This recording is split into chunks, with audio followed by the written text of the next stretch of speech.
Este es su programa, Una porción de fe. Hoy estaremos leyendo el segundo libro de Reyes, los capítulos 7 al 9, que nos habla acerca de la continuación del sitio de Samaria y la resolución que Dios dio al clamor de Eliseo y de todas las personas que estaban congregadas ahí dentro de Jerusalén. El versículo 1 dice así: Eliseo contestó: oigan la palabra del Señor que dice así: mañana a estas horas, a la entrada de Samaria, podrá comprarse una medida de flor de harina con una sola moneda de plata y hasta una doble medida de cebada por el mismo precio. El ayudante personal del rey replicó: no me digas. Aun si el Señor abriera las ventanas del cielo, no podrían suceder tal cosa. Pues lo verás con tus propios ojos, le advirtió Eliseo, pero no llegarás a comerlo. Ese día, 4 hombres que padecían lepra se hallaban a la entrada de la ciudad. ¿Qué ganamos con quedarnos aquí sentados esperando la muerte?, se dijeron unos a otros.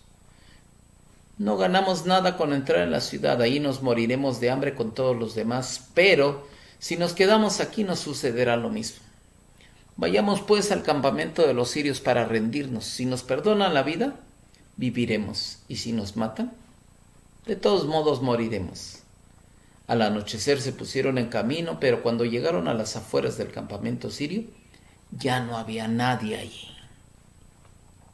Y era que el Señor había confundido a los sirios, haciéndoles oír el ruido de carros de combate y de caballería, como si fuera un gran ejército. Entonces se dijeron unos a otros: seguro que el rey de Israel ha contratado a los reyes hititas y egipcios para atacarnos. Por lo tanto, emprendieron la fuga al anochecer, abandonando tiendas de campaña, caballos y asnos. Dejaron el campamento tal como estaba para escapar y salvarse. Cuando los leprosos llegaron a las afueras del campamento, entraron en una de las tiendas de campaña. Después de comer y beber, se llevaron de ahí plata, oro y ropa y fueron a esconderlo todo. Luego regresaron, entraron en otra tienda y también de ahí tomaron varios objetos y los escondieron. Entonces dijeron unos a otros: esto no está bien. Hoy es un día de buenas noticias y no le estamos dando a conocer. Si esperamos hasta que amanezca, resultaremos culpables. Vayamos ahora al palacio y demos aviso. Así que fueron a la ciudad y llamaron a los centinelas. Les dijeron: fuimos al campamento de los sirios y ya no había nadie ahí. Solo se oía a los caballos y asnos que estaban atados y las tiendas las dejaron tal y como estaban. Los centinelas, a voz en cuello, hicieron llegar la noticia hacia el interior del palacio. Aunque era de noche, el rey se levantó y les dijo a sus ministros: déjenme decirles lo que esos sirios están tramando contra nosotros. Como saben que estamos pasando hambre, han abandonado el campamento y se han escondido en el campo. Lo que quieren es que salgamos para atraparnos vivos y entrar en la ciudad. Uno de sus ministros propuso que salgan algunos hombres con 5 de los caballos que aún quedan aquí. Si mueren, no les irá peor que a la multitud de israelitas que está por perecer. Enviémoslos a ver qué pasa. De inmediato los hombres tomaron 2 carros con caballos y el rey los mandó al campamento del ejército sirio con instrucciones de que investigaran. Llegaron hasta el Jordán y vieron que todo el camino estaba lleno de ropas y de objetos que los sirios habían dejado al huir precipitadamente. De modo que regresaron los mensajeros e informaron al rey. Y el pueblo salió a saquear el campamento sirio, y tal como la palabra del Señor la había dado a conocer, se pudo comprar una medida de flor de harina con una sola moneda de plata y hasta una doble medida de cebada por el mismo precio. El rey le había ordenado a su ayudante personal que vigilara la entrada de la ciudad, pero el pueblo lo atropelló ahí mismo y se cumplió lo que había dicho el hombre de Dios cuando el rey fue a verlo. Nuestro Dios tiene todo poder. Algunas personas quizá duden y no sé que les pudiera ocurrir lo mismo que este oficial del rey. Vamos a confiar en el Señor. Si Él dice que es posible hacer algo, de seguro que Él dará las formas, las maneras, las ayudas para que así suceda. Vamos a confiar en Dios.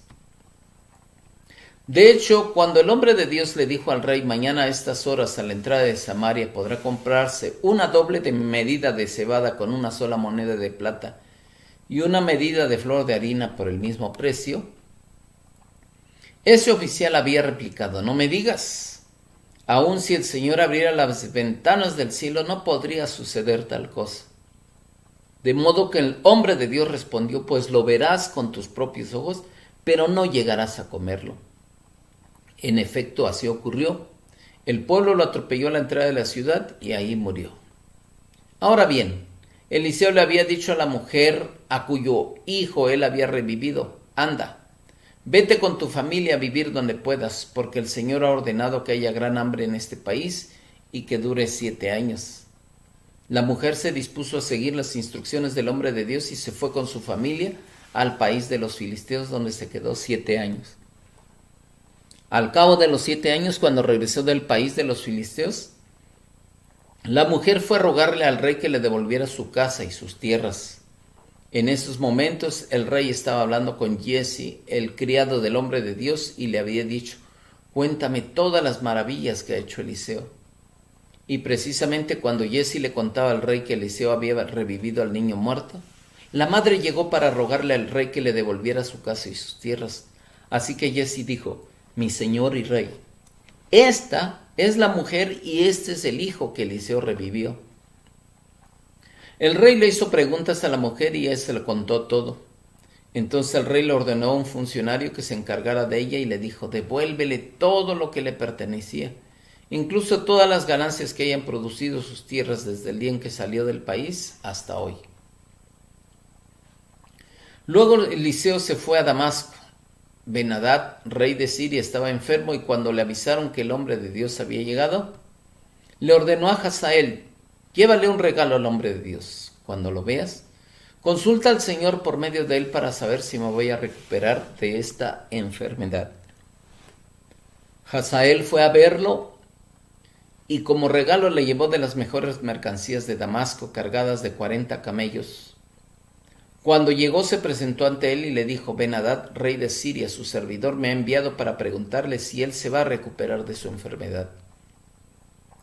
Eliseo respondió: ve y dile que sobrevivirá a esa enfermedad, aunque el Señor me ha revelado que de todos modos va a morir. Luego Eliseo se quedó mirándolo fijamente hasta que Hazael se sintió incómodo. Entonces el hombre de Dios se echó a llorar. ¿Por qué llora mi señor?, le preguntó Hazael. Porque yo sé bien que vas a causarle muchos daños a los israelitas, respondió. Vas a incendiar sus fortalezas y a matar a sus jóvenes a filo de espada.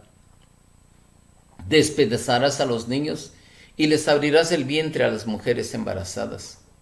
Hazael exclamó: ¿qué es este servidor de usted sino un pobre perro?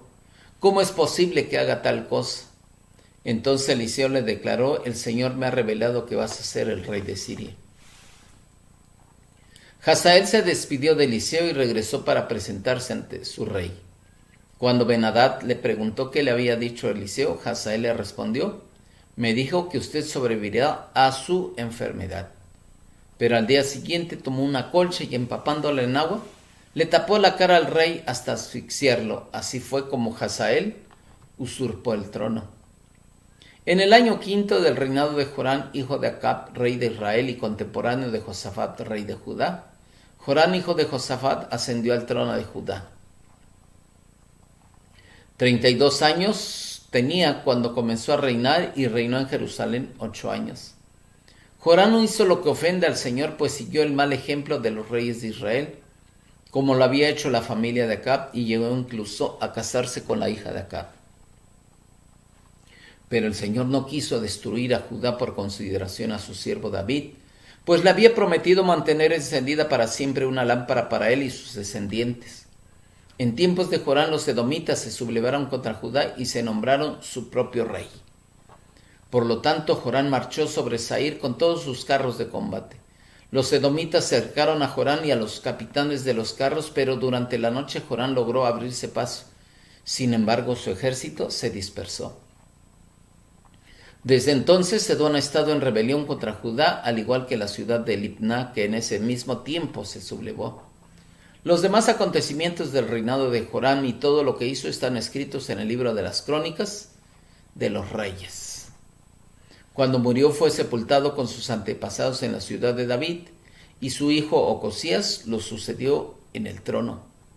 En el año 12 de Jorán, hijo de Acab, rey de Israel, Ocosías, hijo de Jorán, ascendió al trono de Judá.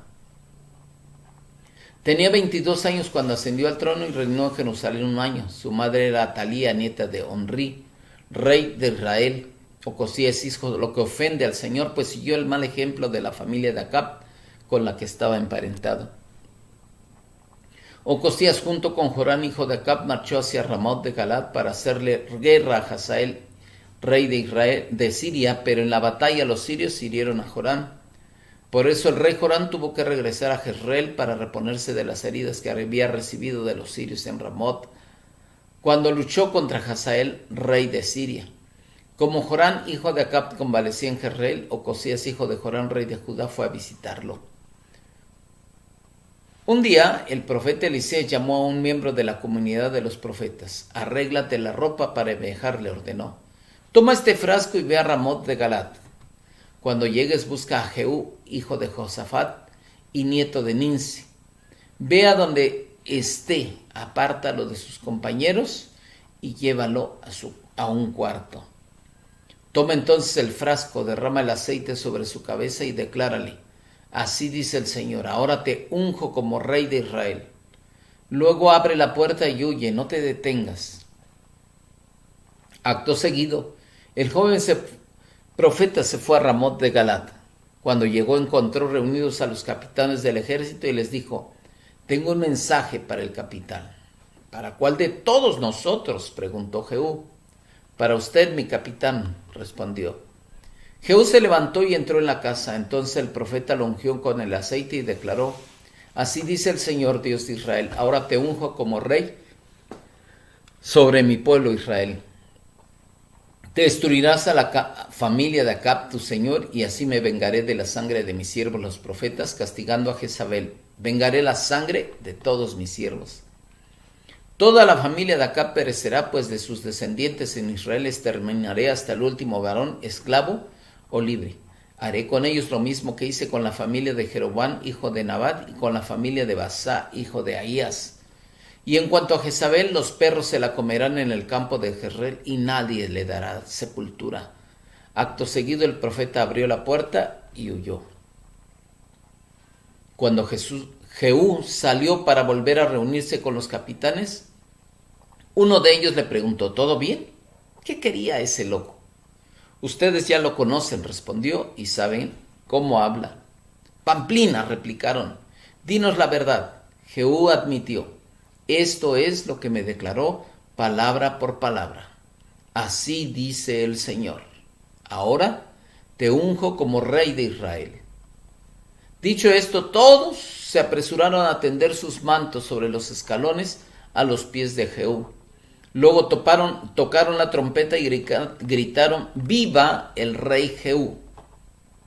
Entonces Jehú, hijo de Josafat y nieto de Nimsi, conspiró contra Jorán. Sucedió que Jorán, con todo el ejército israelita, había estado defendiendo Ramot de Galad contra Hazael, rey de Siria, pero tuvo que regresar a Jezreel para reponerse de las heridas que había recibido de los sirios en la batalla.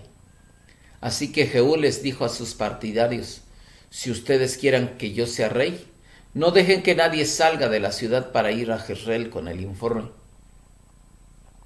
Luego se montó en su carro de combate y fue a Jezreel, pues ahí se estaba recuperando Jorán, a quien también Ocosías, rey de Judá, había ido a visitar. Cuando el centinela que vigilaba sobre la torre de Jezreel vio que las tropas de Jehú se acercaban, gritó: se acercan unas tropas. Enseguida Jorán ordenó: llama a un jinete y mándalo al encuentro de las tropas para preguntarles si vienen son de paz. El jinete se fue al encuentro de Jehú y le dijo: el rey quiere saber si vienes en son de paz. ¿Y a ti qué te importa?, replicó Jehú. ponte ahí atrás. Entonces el centinela anunció: el mensajero ya llegó hasta allá, pero no los veo regresar. Por tanto el rey mandó a otro jinete, el cual fue a ellos y repitió: el rey quiere saber si vienes en son de paz. Eso a ti no te importa, replicó Jehú, ponte ahí atrás. El centinela informó de nuevo: ya llegó el mensajero hasta ellos, pero a él tampoco lo veo regresar. Además, el que conduce el carro ha de ser Jehú, hijo de Nimsi, pues lo hace como un loco.